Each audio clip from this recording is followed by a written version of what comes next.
Huwag mong ikahiya at maliitin ang trabahong meron ka.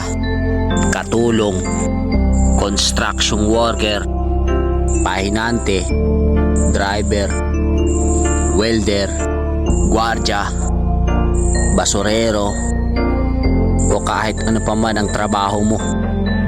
Basta kumikita ka sa malinis na paraan at wala kang inaargabyadong tao, diretso lang. Hayaan mo sila dahil hindi ka mapapakait ng mga sinasabi nila.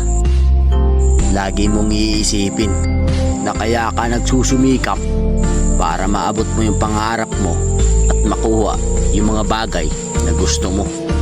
Ipagmalaki mo yung trabahong meron ka, kundi dahil sa atin wala silang matibay na paniniwala.